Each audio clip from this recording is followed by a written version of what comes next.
What's happening, guys? Welcome to RTH Tech TV.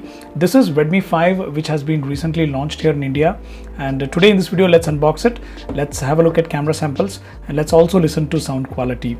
Now guys, this actually comes in three variants, one which has 2 gigs of RAM and 16 gigs of internal storage, which is priced at 8,000 rupees, and we also have 3+32 combination available at 9,000 rupees, and also 4+64 combination available at 11,000 rupees. Now this actually comes with Snapdragon 450 processor, which, like Snapdragon 625, is a 14 nanometer processor based on FinFET technology. So A, you can expect better performance, better battery life, and B, heat management should be good.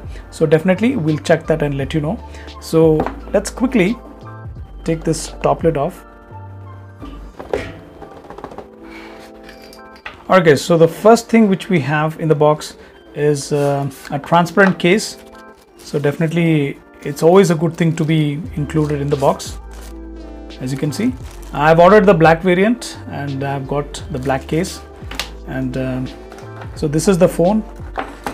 Let's remove the sticker which is on the rear side. I believe we have one on the front side. Let's remove this one as well. Anyways, this actually comes with that 12 megapixel rear facing camera, which has larger pixels this time, that is 1.25 micron pixel. It's the same which is found on Redmi Note 5 Pro, so you can expect low light pictures to be much better this time. Images should be brighter, so let's actually check that later. And again, on the front side we have 5.7-inch HD display with that famous 18:9 aspect ratio, and this time we also have that LED selfie light on the front side, so let's check the performance of that as well. Next guys, if you notice, the phone is quite slim at just 7.7 millimeters, and in the quest for making it slimmer, they have reduced the battery capacity. So this time around it's just 3300 milliampere. If you compare it with the previous generation Redmi phones, be it Redmi 3S Prime or Redmi 4, they were generally around 4000 milliampere, 4000 or 4100 milliampere. So to support this move, we have 14 nanometer processor, but only time will tell us how good or how bad this decision is. Let's power this on, and let's keep it aside, and let's see what else comes in the box. So apart from this, in the box we have quick start guide, warranty information. Let's keep them aside as well, and obviously at this price we cannot expect a fast charger. Let's see the rating. So as you can see, it's not a fast charger. It's a normal 2 amp charger at 5 volts. We also get a micro USB cable, a normal USB to micro USB cable, so it's not type C, and we have a SIM ejector pin as well. We don't get headphones or earphones in the box. So let's keep all these things aside and let's set up the device. Alright guys, I have set up the device, and before we look into camera samples and sound quality, let's check the fingerprint sensor performance, and let's also have a look at physical overview. So as you can see, the fingerprint sensor performance is pretty fast, it's pretty accurate and pretty responsive as well. So I have no issues in terms of fingerprint sensor performance. And now coming to physical overview, on the left side we have a power button and volume rockers. On the bottom side we have micro USB port, speaker grill, primary microphone. On the left side we have hybrid SIM tray, and on the top side we have IR blaster to control TVs, ACs, etc.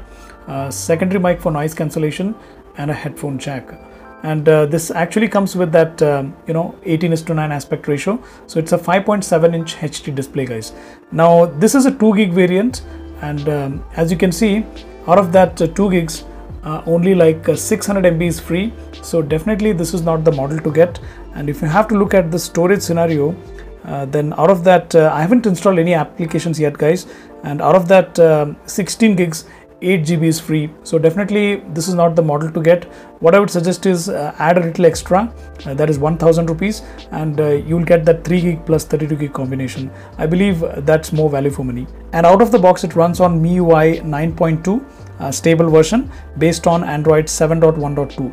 So quickly let's look at camera samples. Alright guys, now firstly looking at rear camera samples, in bright daylight images were sharp, they had good detail and also produced decent bokeh effect. Color reproduction was also pretty accurate. They weren't oversaturated, but I felt sometimes contrast could have been a little better. Autofocusing was fast. As you can see, macro shots also came out to be quite good. HDR pictures were decent in terms of highlighting shadows and details. Not the best I've seen, but it can always be improved through software update. Next, I loved the flash performance. It was even, not too aggressive, and retained the details with very little noise. Now in terms of low light, images were decently bright, colors were accurate, but they weren't that sharp, and if you zoom in, you could notice the noise.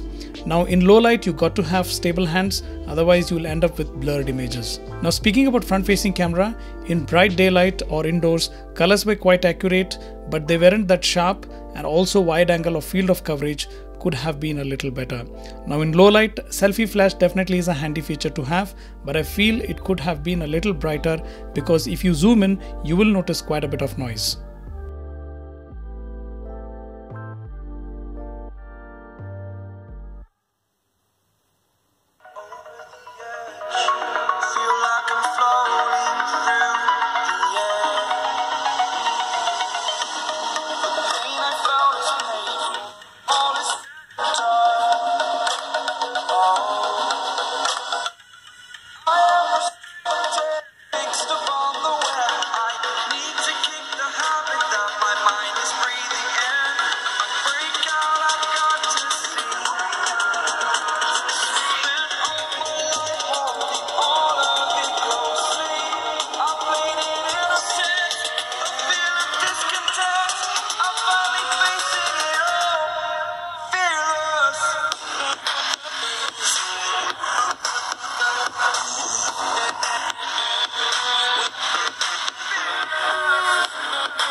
So that's it guys. If you feel this video was informative, give this video a thumbs up, share it with your friends and family, follow us on Twitter at RJHTechTV, subscribe to us on YouTube. Most importantly, thanks for watching, and I'll see you real soon.